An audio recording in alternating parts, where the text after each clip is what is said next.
তো hello guys, সবাইকে জানাই শুভ শারদিয়া। এখন তো দুর্গাপুজো তো চলেই এসে, এবার তো দেখছি মহালয়া থেকেই ঠাকুর দেখা স্টার্ট হয়ে গেছে। বাট আমিও আর লেট করিনি, তাই আজকে বেরিয়ে পড়লাম ঠাকুর দেখার উদ্দেশ্য। তো দেখো, আজকে এখানে এসেছিলাম দমদম পার্কের দিকে।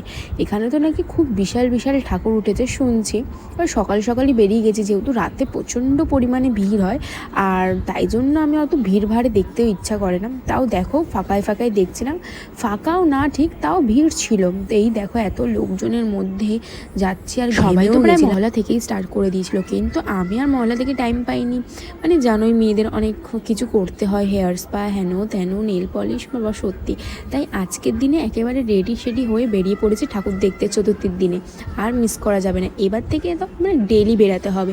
তো এই থিমগুলো কিন্তু আমার হেভি লেগেছে, তোমরাও চাইলে এখানে আসতেই পারো।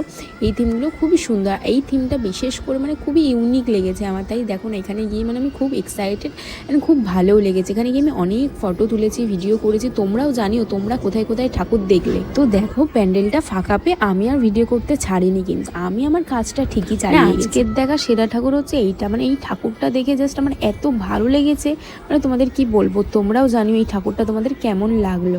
তো পুরো এবার ঘেমে তো চান হয়ে গেছি, তা খিদেও পেয়ে গেছিলো, তাই জন্য চলে গেলাম একটা রেস্টুরেন্টে খেতে। পেট পূজাটা তো মাস্ট, বলো পুজোতে বেরিয়েছি আর বাইরের খাবার খাবো না, তাহলে কি করে হয়, তাই না? তো আমি পুজোর কটা দিন ডেলি ব্লগ করব, তোমরা জানিও আমার এই ব্লগটা তোমাদের কেমন লাগছে। Tata guys.